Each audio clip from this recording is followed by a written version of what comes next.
Sonora FM 92 Jakarta Extravagant Music. Selamat sore sahabat Sonora. Ketemu lagi nih di Health Corner bersama Sony Wicaksono, yang tentunya juga saya akan berbincang-bincang dengan Dr. Santi, Health Management Specialist Corporate HR Kompas Gramedia. Sekarang udah masuk minggu kedua Ramadan. Semoga masih aman-aman aja ya sahabat Sonora. Udah pada buka puasa pasti ya. Jangan-jangan sambil buka puasa nih. Iya makanya kan sekarang baru setengah. Soalnya ada yang seger nih yang abis minum. Tapi kalau saya buka puasanya sekarang menunya yang sehat-sehat, Dok. Oh ya? Bukannya tadi gorengan? Jangan dikasih tahu dong. Oh, iya. Jangan dikasih tahu, ini kan gimmick. Oh iya. Padahal tadi makannya gorengan loh dia loh. Cuman satu doang, Dok. Kan curi-curi doang kesempatan. Satu yang kelihatan sama Doksan.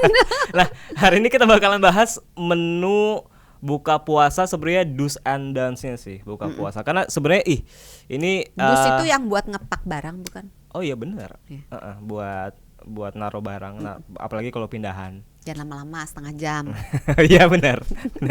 Kita akan bahas menu-menu buka puasa, tapi kita akan mengemasnya sedikit berbeda. Ini saya sudah memegang kertas nih ya. Jadi ini adalah survei dari Good Stats di tahun 2025 tahun lalu. Mereka mensurvei orang-orang Indonesia menu-menu favorit apa aja untuk buka puasa. Ini ada 5 ya Dok ya. Kita mulai dari peringkat 1 dulu aja deh. Soalnya peringkat 5 yang sehat sebenarnya. Ini jadi penasaran apa sih, ngintip. Ini saya tunjukkan gambarnya. Doksan nilai dan juga berikan alasan ini sehat atau tidak sehat ya. Oke, yang pertama ini peringkat 1 nih. Ini buat buka atau buat buka puasa? Menu favorit paling pertama nomor 1 adalah ini dia. Gorengan, Dok. Ih, cocok loh sama yang tadi berbuka. Ini kayaknya all time favoritnya orang Indonesia deh, dari tahun ke tahun gorengan. Kayaknya kalau gorengan nggak cuma buka puasa aja, nggak cuma sahur aja, tapi all the time. Nggak cuma bulan Ramadan aja ya. Iya, ini Dok, surveinya agak salah ini berarti ini. Bukan selama bulan Ramadan saja. Kalau Doksan nilai gorengan enak sih, tapi kan enak nggak melulu sehat ya kan. Oh, yang dinilai sehat enggaknya? Iya dong. Kirain enak enggaknya. Gorengan gimana nih? Gorengan sebenarnya kalau nanya dokter tidak pernah ada gorengan yang sehat gitu kan. Tapi kan bagaimana ya, kan kata anak-anak muda gitu, YOLO. Apa tuh? You only live once. Padahal YODO apa tuh? You only die once. Ya kan, kalau hidup kan kita tiap hari hidup kan. Tapi kalau meninggal cuma sekali gitu. Jadi nggak usah khawatir. Kalau sesekali makan gorengan itu masih dalam tanda kutip diizinkan dari sisi kesehatan ya. Kalau dari sisi keuangan atau sisi kenikmatan itu bukan urusan saya, tapi urusan saya dari sisi kesehatan. Kalau dikonsumsi sesekali itu tidak akan membawa banyak masalah karena tubuh kita mampu memberikan kompensasi. Yang menjadi masalah itu adalah kalau dikonsumsi setiap hari. Jadi tubuh kita belum sempat beresin efek negatifnya dari gorengan, udah masuk lagi gorengan.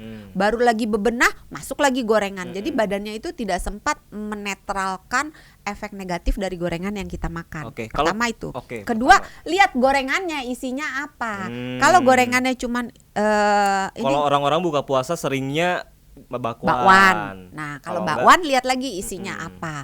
Kita bikin ini aja ya urutan ya. Yang paling jelek itu adalah gorengan yang cuma tepung doang, yang nggak ada zat gizinya. Termasuklah bakwan yang kan ada cuman yang gorengan apa namanya cireng gitu. Itu kan cuma isinya tepung doang.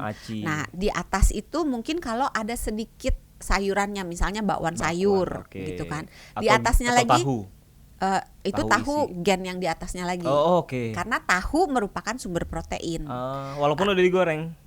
Kan kita bicara urutan. Kalau ditanya mana yang lebih baik, ya tentu tahu kukus atau tahu kuah gitu kan. Itu kan jauh lebih baik gitu. Tapi urutan kastanya dari yang paling nista. Bercanda. Dari yang paling tidak sehat sampai yang kita anggap sehat gitu, urutannya itu yang nggak ada isi, nggak ada proteinnya, nggak ada lemak baiknya, hanya ada karbohidrat. Itu menempati kasta yang paling buruk gitu terhadap kesehatan, bukan terhadap kenikmatan. Nah, setelah bakwan yang ada sayurnya naik lagi ke tahu yang ada proteinnya, tahu atau tempe. Nah, di antara tahu dan tempe ada kasta juga. Loh. Nah, tahu yang seperti ini atau tempe yang seperti ini mana kameranya, nih kan? Ya, nanti akan di zoom, akan ada di gambarnya. Nah, kalau tahu atau tempenya itu dibalut dengan tepung, maka itu menempati tempat yang lebih tidak sehat dibandingkan dengan yang tanpa tepung. Ya. Gitu. Anggap saja tahu Sumedang itu kan tanpa tepung. Sebentar dulu, kayak tahu Sumedang itu kan walaupun digoreng tapi tidak dibalut dengan tepung. Ya, nah, bukan berarti gorengan sehat ya, tapi kita perbandingan ya. Pertanyaannya kenapa kalau gitu? Karena tepung apabila digoreng, di dalam tepung itu ada gulanya. Kalau digoreng dengan suhu yang panas, gorengan itu di Indonesia pada umumnya gorengan yang menggunakan minyak banyak, yang barang yang digoreng itu, bahan yang digoreng itu tenggelam dalam minyak. Udah gitu dipakai berulang-ulang sampai hitam. Nah, dengan penggorengan yang minyaknya itu banyak, suhunya panas, apalagi jangka waktunya lama, kalau gula dipanaskan akan terjadi reaksi kimia yang namanya reaksi Maillard. Nggak usah dihafalin. Itu akan menimbulkan Terima kasih, Dok. Tenang, nggak akan tes karena kita cuma setengah jam, nggak ada kuis. Gitu. Nah, si reaksi ini akan menimbulkan zat yang namanya akrilamid. Kalau bahasa Inggrisnya nggak bisa juga gue bahasa Inggris. Gitu ya, zat akrilamida. Nah, si akrilamida ini dikategorikan sebagai karsinogen. Bahan yang dipercaya akan memicu kanker. Bukan berarti pasti ya, akan memicu kanker gitu. Udah aja gitu kalau beli gorengan pas abangnya baru buka kan itu belum terlalu panas, belum diulang-ulang minyaknya. Iya enggak? Baru tapi kan dipanasin. Minyaknya itu bekas minyak kemarin. Bisa aja udah dicuci wajannya dicuci, minyaknya mah enggak atau minta tahunya mentah aja Bang, mentah gitu. Kalau pisang goreng? Pisang goreng itu dibandingkan dengan apa? Dibandingkan dengan cimol, pisang goreng lebih baik. Dibandingkan dengan yang tadi tahu sama bakwan? Agak susah ya, karena pisang goreng itu kan sebenarnya termasuk karbohidrat. Jadi tergantung orangnya mau mengkombinasikannya dengan apa. Pisang itu udah karbohidrat. Karbohidrat. Jadi kalau misalnya dia kekurangan protein ya lebih baik dia milihnya tahu atau tempe goreng atau mungkin ayam goreng gitu kan.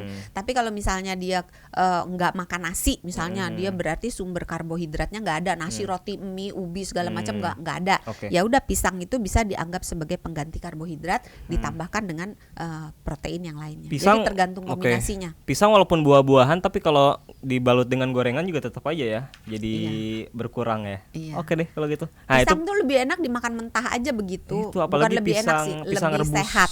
Enak kan relatif ya, tergantung. Apalagi orangnya. pisang rebus. Pisang rebus dengan pisang mentah sebenarnya lebih baik yang mentah. Mentah aja ya. Bukan mentah yang dimakan bukan mentah, proses. Matang. Karena kalau pisang mentah yang hijau kan ya. Betul sekali. Tapi yang hijau tuh sebenarnya sehat loh. Oh gitu. Pati resistennya lebih banyak. Bisa dicoba tuh. Apalagi buat buka puasa berarti recommended ya. Nggak enak sih. Kan berbuka dengan yang manis. Kasian ya kalau walaupun saya bukan muslim tapi saya merasakan puasa karena di agama saya juga ada puasa dan saya berusaha menyerupai puasa kan, di muslim nggak makan nggak minum. Itu kalau jamnya udah mau buka puasa suruh makan pisang hijau kejem banget kan gitu. Memang sunahnya berbuka dengan yang manis ya Dok ya. Iya. Nah selanjutnya saya dong berbukanya. Selanjutnya juga peringkat 2 nih menurut surveinya juga yang manis-manis. Kalau tadi makanan ya, peringkat 2 ternyata minuman. Ada kopi dan teh. Kopi dan teh gimana nih untuk buka puasa nih? Sebenarnya kalau untuk buka puasa gitu, kopi dan teh boleh dikonsumsi karena sebaiknya dihindari pada saat sahur. Tapi kalau pada saat buka puasa boleh dengan catatan. Orang tersebut tidak mengalami anti kafein. Tahu loh dia sensitif, bukan anti, sensitif terhadap kafein. Kenapa? Karena kafein itu bisa menimbulkan berbagai gangguan termasuk susah tidur. Nah kalau dia minum kafein terus dia susah tidur, padahal setelah berbuka dengan waktu tidur kan sempit. Betul. Gitu. Kalau beberapa saya orang yang baru sensitif, tidur 3 jam ini nggak percaya. Orang dari maghrib aja udah ler-leran. Nah terawih aja enggak kan? Alasannya ngantuk. Nanti mama lihat. Mak, lihat nih anaknya mak. Mama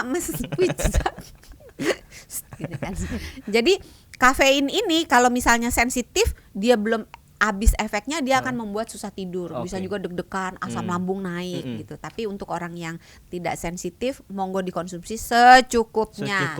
Satu karena gelas yang paling aja. baik itu memang berbuka dengan air putih hangat plus kurma. Nah, itu best banget dah. Best banget. Saya udah. Jangan pakai gula, jangan pakai creamer, jangan pakai apapun kecuali susu. Jadi tawar aja ya kalau teh ya, mending ya. Sebaiknya untuk walaupun gula paling dikit ya. Buka ya.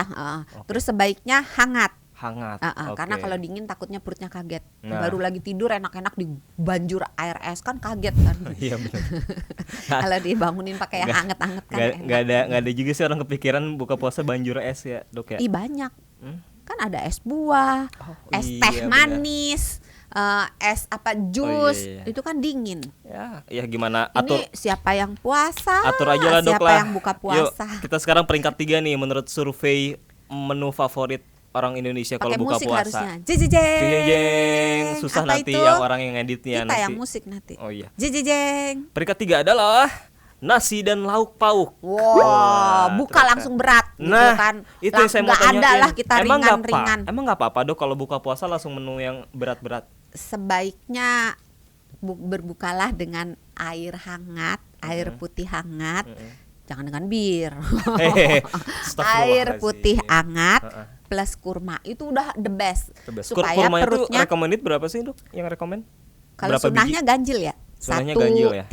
3, tapi tidak berarti genap itu nggak boleh. 15 boleh dong kan ganjil. Kebanyakan atuh neng, nanti kenyang sama kurma. Kurma itu bagus untuk buka puasa karena dia termasuk karbohidrat sederhana yang sifatnya agak kompleks. Bingung kan? Karena gulanya cepat diserap, tapi di dalam itu ada serat juga, ada mineral juga, ada berbagai kandungan. Komplit. Jadi boleh berbuka tapi dengan kurma, tapi jangan terlalu banyak karena terlalu banyak nanti gulanya. Walaupun gula buah sehat, tapi kalau berlebihan nggak baik. Balik lagi ke ini yang berat nih. Kalau seandainya langsung berat, perutnya kaget karena kan dia tidur nih sepanjang hari kan ngaso, lagi ngulet tiba-tiba disiram sama nasi seember gitu kan, kaget kasihan gitu. Jadi perutnya bisa mengalami nanti sebah, kembung, sakit gitu.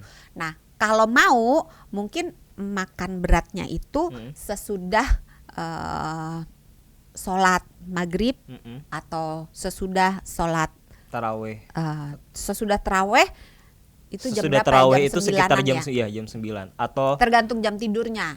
Kalau jam mungkin, 9 langsung tidur sebaiknya atau setelah mungkin, maghrib. Atau mungkin buka puasa dulu and then sholat maghrib sampai 6:30 baru makan berat. Itu nggak apa-apa ya? Gak apa-apa. Jadi beri jeda 30 menit gitu nggak apa-apa ya? Supaya perutnya nggak kaget. Tapi kalau seandainya mepet banget waktunya mau makan lengkap, ya udah berbuka dulu dengan air hangat plus kurma, terus makannya jangan terlalu kenyang.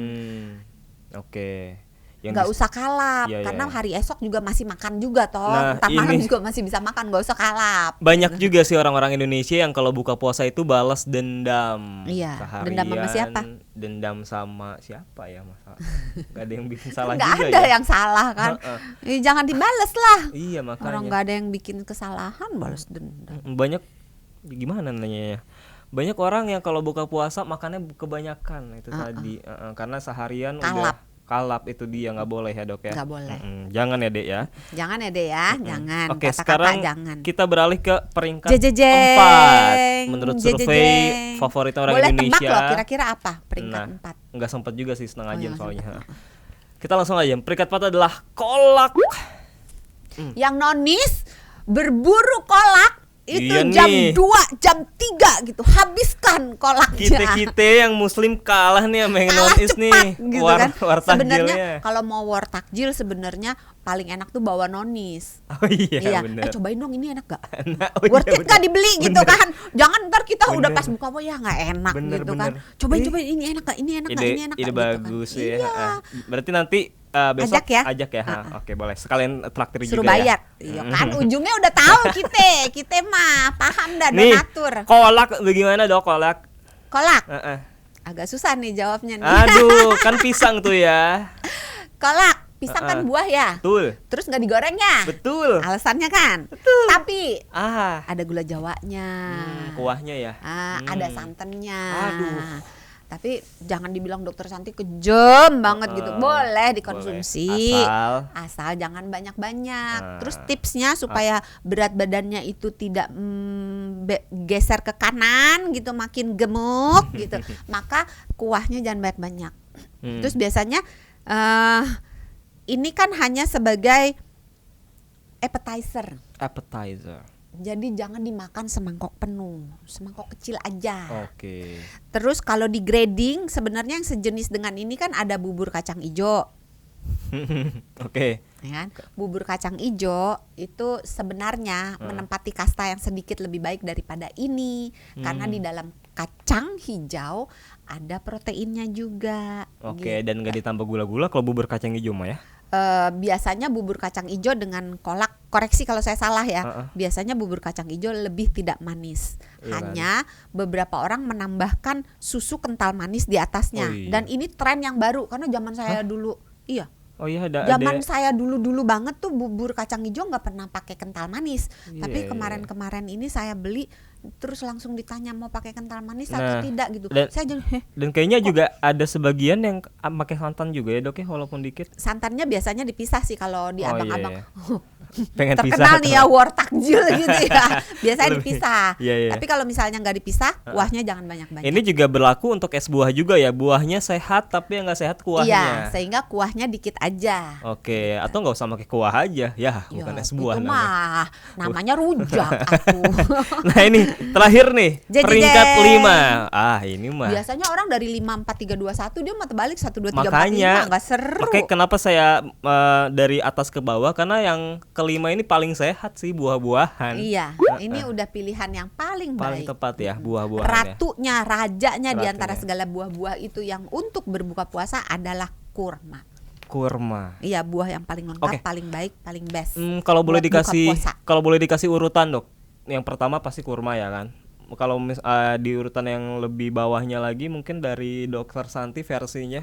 Tergantung orangnya. Seperti biasa dokter Santi tergantung orangnya. Dokter tergantung. Iya, dokter tergantung. Kalau misalnya orang itu sudah mengalami gejala-gejala hipoglikemia, misalnya kayak udah gemeteran, udah lemes banget, udah lapar banget, apalagi kalau tadi pagi lupa sahur gitu kan. Terus aktivitasnya banyak. Mungkin option minum teh manis anget adalah option yang paling baik untuk orang ini, supaya gulanya dengan cepat naik. Tapi kalau misalnya udah lapar banget tapi belum sampai ke hipoglikemi, baru lapar banget, pilihan buah yang banyak mengandung airnya itu bisa menjadi option yang cukup baik ya. Dengan catatan jangan yang asam. Ingat, perut kita bisa terkejut. Jangan suka dikagetin gitu kan. Nanti dia gitu. Doksan kemarin baru beli jus buat kita, jusnya asem, gimana dok? Itu bukan aku yang milih, si Naoki, mana Jeremiah Naoki. Anak magang ya, nggak kenal ini sahabat sonora nih. Oke, kalau gitu dok, mungkin bisa dikasih pantangan buat orang-orang Indonesia kalau buka puasa tuh apa aja? Jangan asam. Jangan gorengan. Jangan yang terlalu manis. Jangan kekenyangan.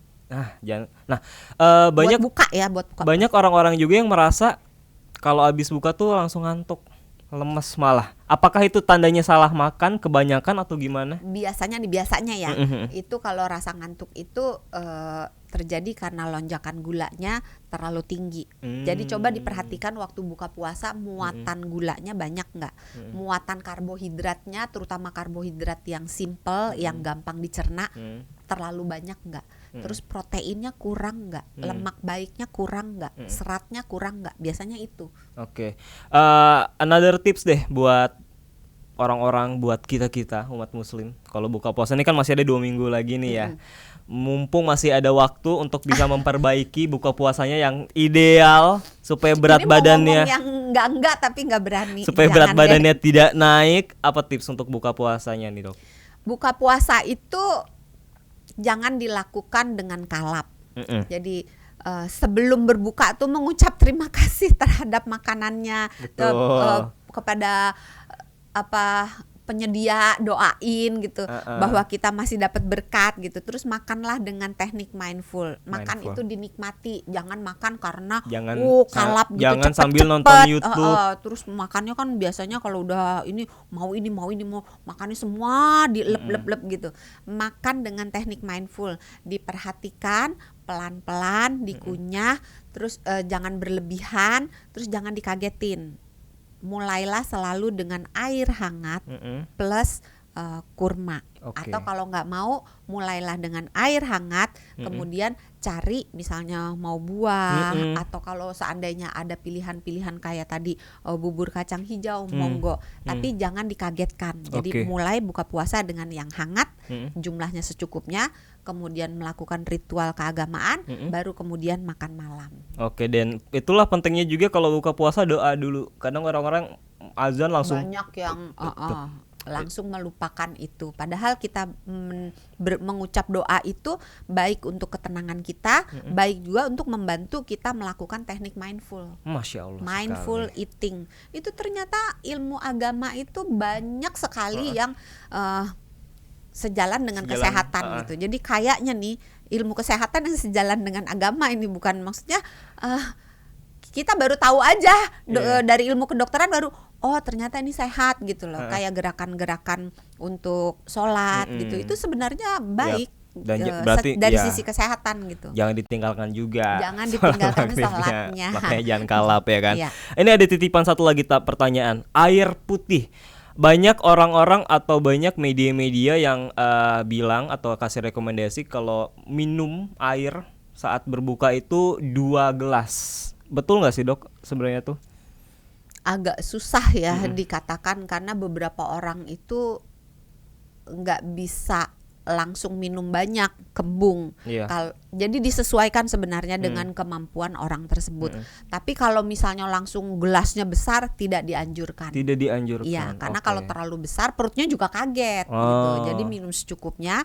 Jauh lebih baik kalau dia minum sedikit, tapi terbagi gitu loh. Jangan langsung 2 gelas, habis itu ntar nggak minum lagi sampai mau tidur 2 gelas lagi gitu. Lebih baik sedikit-sedikit dicicil. Tapi sebenarnya dari buka sampai mau tidur itu saya tahu sih pasti jawabannya tergantung. Cuman mungkin tergantung.